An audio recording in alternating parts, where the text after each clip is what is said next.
waliigaltee lola dhaabinsa sadaasa lama bara 2022 irra gahamee qabe naannoo kaaba Tigraay keessatti akka duula fixiinsa sanyiitti dhalattoota Tigraay humnaan qe'ee isaaniirraa buqqisuu itti fufaniiru jechuudhaan dhaabbati mirga namaa Human Rights Watch himatee jira.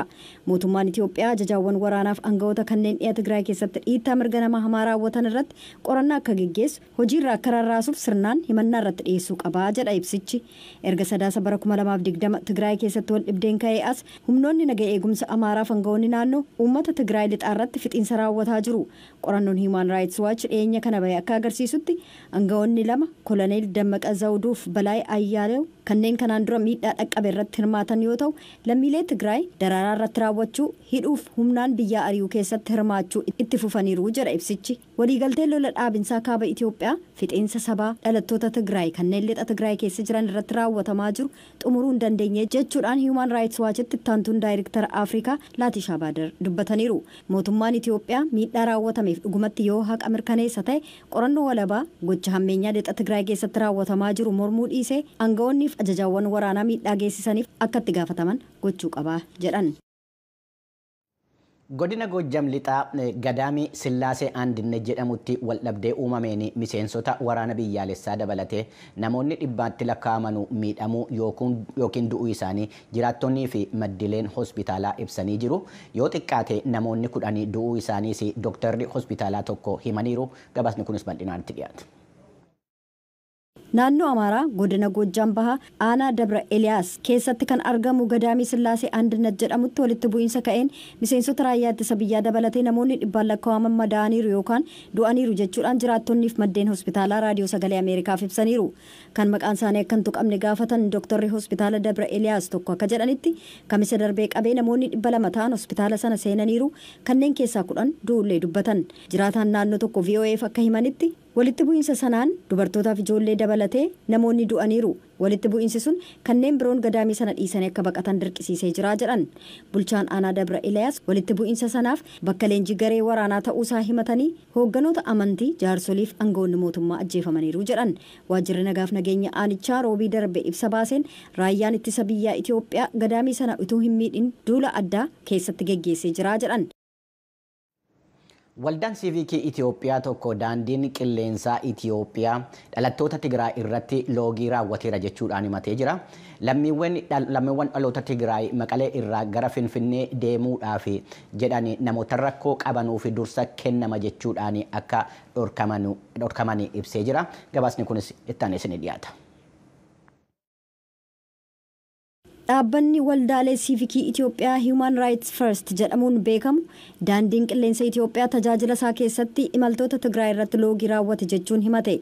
Himannaan dhaabbatichi dhiyeesse akka jedhutti daandiin balalii xayyaara mootummaa kun namoota rakkataniif dursa kennuu maqaa jedhuun lammiileen Tigraay umuriin isaanii waggaa 15 hanga 60 ta'e balalii Maqalee irraa gara Finfinneetti taasifamutti tikeetii akka hin bitanne dhorkaa akka ture yoo ta'u xiyyaaronni garuu yeroo hunda duwwaa deebi'aa turanii jedhee jira.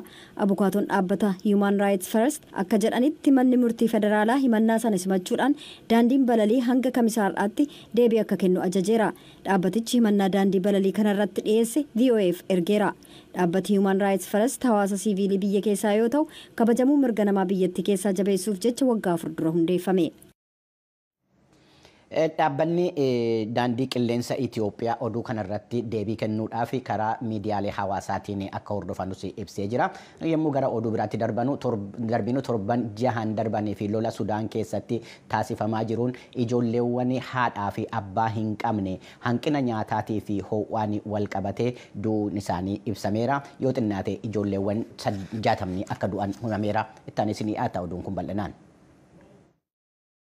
Torbanneen 6 darban keessa yoo xiqqaate daa'immaniif ijoollee xiqqoon kanneen 60 ta'an kaartuum keessa ka jiru mana ijoolleen warra irra hin jirre keessatti guddifaman keessatti haala gaddisiisaa ta'een du'aniiru. Irra caalaan isaanii hanqina nyaataaf ho'i qaamaa isaan mudachuun du'an. Dhuma torban darbee guyyoota 2 keessatti ijoollee 26tu du'an. Dararaan ijoollee kanaa hagam akka ta'e doktoroota 10 ol tola ooltota aangawoota eegumsa fayyaaf hojjettoota waaltaa Almaayii Qomaa ijoolleen kun keessa jiraatan waliin gaaffiif deebii geggeessameen ture. Associated Press galmeeleef suuraalee akkasumas viidiyoowwan haalli waaltaa sanaa gada deemaa deemuu mul'isu xiinxalee jira.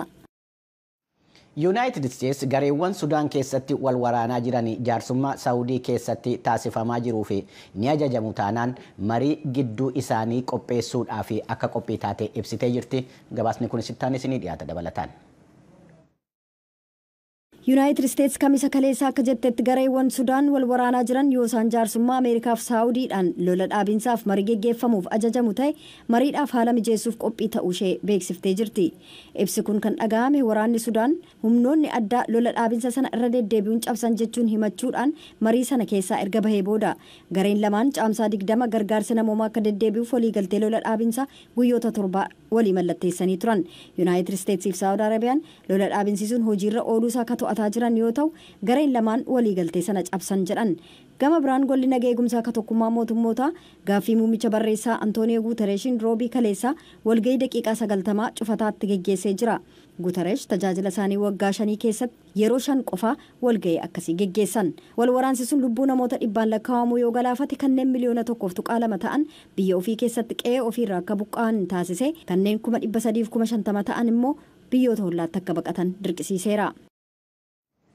Ittuma oduu Sudaan keessaa hin bahin hooggantoonni Sudaan warreen wal waraansa keessa jiran waliigaltee dhukaasa dhaabuu waan cabsanii fi Yuunaayitid Isteets tarkaanfii qoqqobbii diinagdeetii fi viizaa fudhachuu isee hanga'oonni Waayit Haawus har'a beeksisanii jiru. Gorsaan nageenya biyyaalessaa mootummaa Yuunaayitid Isteets Jaak Suleevan hooggantoonni Sudaan waliigaltee sana cabsuu isaaniitii fi waan akka gargaarsi namoomaa daanqamu akkasumas waan akka dhiiga dhangalaa'insi suukanneessaa ta'e itti fufu taasisaniif tarkaanfichi akka itti fudhatame ibsaniiru. Tarkaanfiin kun ittuu hin fudhataminiin duratti Noorweey Osloo keessatti taasifamaa kan jiru walgahii naatoo irra kan jiranu muummichi ministeeraa yookaan immoo ministeerri dhimma alaa Yuunaayitid Isteets Antoonii Bilinken warreen waliigalticha cabsan irratti tarkaanfiin akka fudhatamuu qabu erga gaafatanii booda akka ta'e ibsameera. Tarkaanfiin kun kan fudhatame ajaja pirezidaantii Yuunaayitid Isteetsiin akka ta'e kan ibse maddii oduu ajaansi Firaansi Pirees miseensonni koongireesii mootummaa Yuunaayitid Isteetsii fi rogeeyyonni hanga'oota garee waraana Sudaan Abdul Fattah al-Burhaaniitii fi ajajaa garee dafee qaqqabaa Mohammed Hamdaan Dagaaloo irratti tarkaanfiin qoqqobbii akka fudhatamu dhiibbaa gochaa akka turan gabaaseera. Tarkaanfiin qoqqobbii kun eenyuufaa irratti akka fudhatame maqaadhaan addaan ba'ee amma ammaatti wanti beekame hin jiru. Yommuu gara oduu biraatti darbin immoo xiyyaara Boeing 737 Max jedhamu bara 2019 keessatti namootaan dhumanii fi beenyaan akka kaffalamu gaafatameera.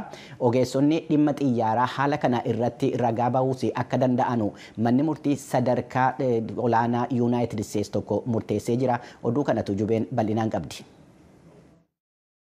Maatiin imaltoota xayyaara Boeing 737 Max balaa mudateen lubbuun isaanii darbe daqiiqaawwan xiyyaarichi lafatti rukutamuu isaa dura dhukkubbiif shororkaa miidhamtoota mudateef beenyaa gaafachuu akka danda'an abbaan murtii federaalaa murteessee jira. Murtii kana jechuun abukaatoon maatii kanaa ogeeyyii waamuudhaan waa'ee dararaa balaa xayyaara bara 2019 imaltoota keessa turan mara galaafate ilaalchisuudhaan ragaa akka ba'an gochuu danda'a jechuudha. Murtiin kibxata galgala abbaa murtii mana murtii sadarkaa duraa Yuunaayitid Isteets Joorj Aloonsootiin Shikaagootti maxxanfame kun Booyingiidhaaf kufaatii yoo ta'u Boeing ragaan dararaa miidhamtootarra ga'e jedhamu kun tilmaama qofaa jechuun falme.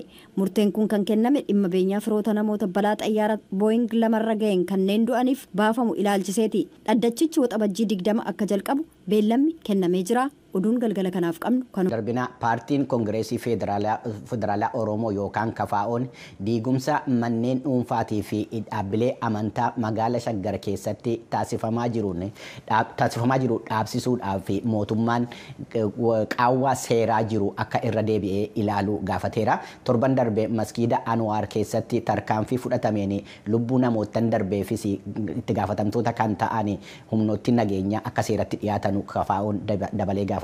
Karaa biraatiin manni maree komishinii mirga namoomaa Itoophiyaa gabaasa baaseen magaala Shaggarii fi Adaamaa keessatti abbootiin warraatii fi haadholiin warraa 100 ol ta'anii onkoloolessa bara 2015 jalqabee amma ammaatti mana jalaa diigamuu isaanii ibsee jira. Dhimma kanarratti Naakoor Malkaa gabaasa dabalataa qabaa waliin caqasu. Paartiin Koongireesii Federaalaa Oromoo KFO diigamuu manneen dhuunfaaf dhaabbilee amantaa magaalaa Shaggar keessatti geggeeffamaa jiru ilaalchisee mata duree adeemsa seeraan alaa hordofuun seera kabachiisuun hin danda'amu jedhuun kaleessa caamsaa 23/2015 ibsa baasee jira. Hoogganaan damee koominikeeshinii KFO obbo Sultaan Qaasiim paartiin isaanii ibsa baasee irratti sagalee Ameerikaaf yommuu ibsan gochichi qorannoon gahaan osoo hin geggeeffamin bifa duulaan itti deemee jedhu. Komiin hawaasaa bu'uura akka qabu namoonni manneen diigamaniitiin jedhan kun hundi isaaniitu seera qabeessa miti jechuun akka hin danda'amne qulqulleeffachuun gahaan qorannoon gahaan odoo hin geggeeffamin akka duulatiin akka itti deemame hubanneerra gama yeroo isaa eeggachuu wajjin wal qabateeti rakkoo qaba jenneetiin yaanna. Haaluma wal fakkaatuun manni maree mirgoota namummaa Itoophiyaa gabaasa adda durummaan magaalaa Finfinneef naannoo Oromiyaa magaalaa Shaggar keessatti qaamaan argamuun namoota manni jalaa diigame irraa odeeffannoo sassaabuu fi daawwiin taasise jedhuun manneen hedduun mootummaatiin diigamuu isaanii gabaasa addaa kaleessa baaseen beeksisee jira. Daayirektarri itti aanaa mana marichaa obbo Tasfaayee Gammachuu bakkeewwan itti manneen diigaman sagalee Ameerikaaf ibsanii jiru. የፈረሱ ቤቶች ብዛትን ስንመለከት ወደ 11811 አባወራና እማወራ የሚኖሩበት manneen diigaman yommuu ilaallu manneen abbootiif haadholiin warraa 111,811 keessa jiraatan ture. Bulchiisota kutaa magaalaa Kolfee, Boolee, Aanaa 11, Qaxanaa 1 bakka jedhamu yakkaa bulchiinsa magaalaa Laga Daadhii, Laga Xaafoo, Carii Safara Madaanaalamii bakka jedhamu, Nafaas Silk Laaftootti ammoo Aanaa 1, Labuu Yartuu Takla Hayimaanotii bakka jedhamuu fi magaalaa Adaamaatti ammoo bakka Bokkuu Shanan jedhamutti yommuu bulchiisota kutaa magaalaatiin ibsinu lakkoofsi manneen diigamanii garaagara jechuun dubbatan. Obbo Tasfaayeen gochi kun seera Itoophiyaas ta'e idil addunyaa kan hordofee raawwatame miti jedhu. ሁሉም ህገወጥ እንደሆኑ ነው የሚነገረው። ነገር ግን በእኛ hundumtuu akka seera dhabeessa ta'anitti dubbatama haa ta'u malee nuti qorannoo keenyaan tokkoffaa manneen ragaa bantaa qaban jiru warri kaan immoo kan maallaqaan bitamanii fi karaa alidileetiin kan dhuunfatamanii akkasumas bakkeewwan labsiin 721/2004 osoo hin bahin dura ijaarsota kan qaban jiru. Bakkeewwan kunneen akka labsiitti waggoota 4 keessatti kan nama sanaaf dabarsamanii kennamuu qaban turan. Sadanuu irratti diigumsi raawwatamee jira. Kun immoo dambii idil addunyaa eegeen kan taasifame akka hin taane kan hubanne jechuun dubbatan. Manni marichaa ibsa isaan sochiin diigumsa manneenii magaalaa Shaggar keessatti taasifame kun dhaabbilee amantaallee kan dabalatu ta'uu kaasuun masjiidonni 19 diigamuu isaanii itti dabaluun beeksisee jira. Gochi kun uummata mariisuu fi bakka biraa bakka buusuun kennuun osoo irraa eegamu haala hanqina raawwii agarsiiseen raawwatamuun isaa akka komee kaase ibsee hiriira mormii gochuma kana balaaleffachuuf torban darbe keessa masjiida Anwaaritti bahame irratti humnootni mootummaa lubbuu namaa irratti hubaatii geessisuu gabaasichi yaadachiisee jira. Hoogganaan damee koominikeeshinii KFO obbo Sultaan paartiin isaanii gocha weerara lafaa akka mormu ibsuun poolisiin lafaa mootummaa yeroo ammaa itti dhimma bahaa jiru iftoomina hin qabu jedhu. Akka dhaabatitti nuti weerara lafaa hin deeggarru ni mormina. Manneen maaster pilaanii magaalaa hin eeggatinillee akka ijaaraman fedhii hin qabnu. Haa ta'uti poolisiin lafaa mootummaadha yeroo ammaa itti fayyadamaatiin hin jiru iftoomina gahaa hin qabu. Achirraa hafee akkaataan itti inni hojiirra oolaa jirulleen loogiidhaan kan guutame malaammaltummaadhaaf kan saaxilamee fi rakkoo adda addaa hawaasarra geessaatiin kan jiru. So rakkoo kana odoo hin furin namoota bakka seenan dhabaniitiin hojii ijaarrataniitiin jedhan gabbaasaniitiin mana irratti diiguun sirrii miti kan jedhu. Manneen amantaa yeroo diigaman illee abbootiin amantaa waliin mariin akka hin geggeessamne KFO'n hubatee jira jedhu obbo Sultaan. KFO'n akka furmaataatti qabxiilee kaa'e keessaa tokko qaawwa seera dhabeessummaa fi hojiirra oolmaa isaa irratti mul'atu irra deebiidhaan akka qoratamu gaafachuu ta'uu ibsuun hoogganaan damee koominikeeshinii paartichaa qabxiilee biroos ni ibsu. Warri seera qabeessa ta'an kaartaa fi pilaanii kan qabanis kan hin qabnes jumlaadhaan kan diigamaatiin hin jiran waan ta'eef komiin sun qulqullaa'uu qaba. Kan biraa namoonni kun lammiilee biyya kanaati. Mana bakka morma ofii itti galfatan bakka maatii ofii itti aduu jalaa itti qabatan waan dhabaniif waan akkanaa keessa seenanii. Kanaaf olterneetiif filmaanni birallee jiraachuu qaba. Kan biraa abbootii amantaa dhimmi ilaalu wajjin ta'aniitiin mari'achuun barbaachisaadha. Adeemsa waliigala manneen diiguu wajjin wal qabatee ajjechaa namoota wajjin wal qabateetiin jiru irratti mootummaan ibsa gahaa uummataaf kennuudha qaba jenneetiin yaadna. Hololli maqaballeessii qaamoleen adda addaa uummata Oromoo irratti taasisan illee dhaabbachuu qabaa jedhu obbo Sultaan. Uummata Oromoottu manneen kana diigsisaa jira. Ayidiyooloojii Oromummaattu waan akkanaa gochaa jira jedhaniitiin maqaa uummanni Oromoo hin qabne irra kaayuudhaan badii warri mootummaa hojjete akka badii uummata Oromootitti fudhataniitiin jumlaadhaan uummata Oromoo maqaa balleessuun sabaaf sablammoota biratti akka jibbamu gochuudhaaf olola warri babal'isaa jiranii carraa kana fayyadamaniitiin uummata keenyallee amantaadhaan gosaan akka qoqqoodamu yaalii hedduu kataasisaatiin jiranii warri sunillee dhaabbachuu qaba. Uummanni keenyallee olola akkanaatiif gurra kennuu hin qabu ka jedhu dhaamaatiin jirra. Dhimma kanarratti aangoota magaalaa Shaggar irraas ta'e naannoo Oromiyaa irraa deebii argachuuf yaaliin taasifne milkaa'uu baatullee dubbii himaan mootummaa naannoo Oromiyaa obbo Haayiluu Addunyaa kaleessa kaleessa ibsa sabaa himaalee biyya keessaaf kennaniin ijaarsa seeraan alaa diiguun masjiida qofa irratti kan xiyyeeffate miti magaalota naannichaa 600 ol keessatti geggeeffamaa jira jechuudhaan deebii itti aanu kennanii jiru. Itti yaadamee akka waan amantaa tokko irratti xiyyeeffatametti kan deemamaa jiru kun garuu dhugaa jirurraa kan fagaate waan ta'eef olola geggeeffamurraa akka uummanni keenya hin burjaajafne dhaamsa dabarsuu barbaannachaadha. Kanaaf mootummaan masjiida irratti kan hin xiyyeeffanne ta'uu amantaa kamirratti kan hin xiyyeeffanne ta'uu garuu giddugaleessi isaa ijaarsa seeraan alaa irratti xiyyeeffatee tarkaanfii fudhatamaa jiru waan ta'eef haala kanaan akka hubatamu. Gama biraan magaalaa Shaggar keessatti diigumsi manaaf humnaan buqqisuun ammallee itti fufee jiraachuu jiraattota keessaa sagalee Ameerikaaf mirkaneessanii jiru. Koomishiniin mirgoota namummaa Itoophiyaa ibsa kanaan dura baasee tureen manneen diigaman seera dhabeessallee yoo ta'an jiraattotaaf jalqaba bakki biraa akka qophaa'u qabu seerri idil addunyaa biyyattiin mallatteessite waan kaa'uuf tarkaanfiin sirreeffamaa fudhatamuu qaba jechuudhaan ibsuu isaa gabaasuun keenya ni yaadatama. Sagalee Ameerikaaf Naakoor Malkaa Amburraa. Amma immoo gara Sudaanitti ceenaa wal waraansi humnoottan waraanaa Sudaan lamman gidduutti taasifamaa jiruu fi jeequmsi hawaasa gidduutti taasifamaa jiru kutaa Daarfuur Bahaa keessatti babal'achaa jiraachuun isaa ibsameera. Akka ragabaatonni magaalaa Jeniinaa keessaa miliqanii ba'an jedhanitti magaalattiin barbadoofteetti. Gabaasa Henry Wilkins Chaad irraa dhimma kanarratti qopheesse Tujubeen akka taanutti dhiyeessiti. Magaalaan Adree Chaad magaalaa Sudaan waliin waldaangessu yoo ta'u yeroon isaa ganama keessaa naannoo sa'aatii 8ti. Lammiileen Chaad magaalaa guddoo Daarfuur dhihaa Jeniinaarraa deebi'aa jiru. Ogeeyyiin tokko akka jedhanitti torbanneen darban keessa magaalaa galma mootummaa Sudaan Kaartuum keessatti lola hamaa geggeessamutu isaan mudate. Namni tokko Sudaan irraa erga deebitee booda VOA waliin dubbattee jirti. Nageenya maatii ishee eeguuf jecha maqaan ishee akka hin dhahamne gaafatte. حصل بيناتهم مشاكل كثيرة وحرقوا النازحين كانت القارين في المعسكرات برضو حرقوا لهم بيوتهم وبعد ذاك قتلوهم برضو كتار بعد ذاك أصلا كانوا قاعدين في الأطراف. Rakkoon kan eegale jalqaba baatii Ramadaanaarra ture. Manneen gubanii namoota hedduu ajjeesan dugdee magaalattii jalqabanii gara gandeen magaalaa keessatti ce'an. Gabaa saaman waa hunda keessumaa suuqilee caccabsan waan isaan qaban mara fudhatan jette. Kanneen deebi'an kun akka jedhanitti nutti dhukaafama jedhanii sodaachuudhaan dukkanaan da'atanii magaalattii keessaa baqatan. Manca'uu kana duuba garee Sudaan wal fincilan keessaa isa kamtu duuba jiran ni jedhu ifaa miti. Sa'aatii hanga tokko booda immoo baqattoonni Sudaan gaarii fardaan harkifamuun Jeniinaa ga'an. Baqataa lammii Sudaan kan ta'e Abeel Ennaaser Abdullah Adam magaalattiin hagam lola kanaan akka miidhamte dubbata.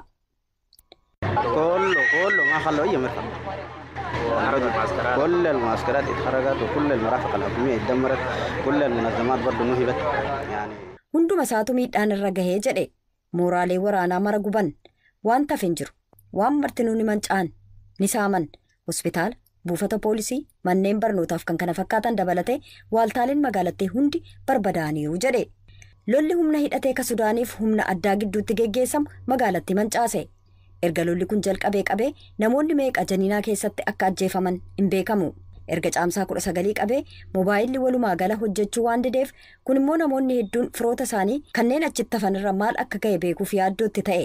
Mana maree dhimma baqattootaa Noorwee irraa ka ta'an Matii Deevuu akka jedhanitti gareen gargaarsaa kun waahilota isaa magaalattii keessa jiraniif balaan irra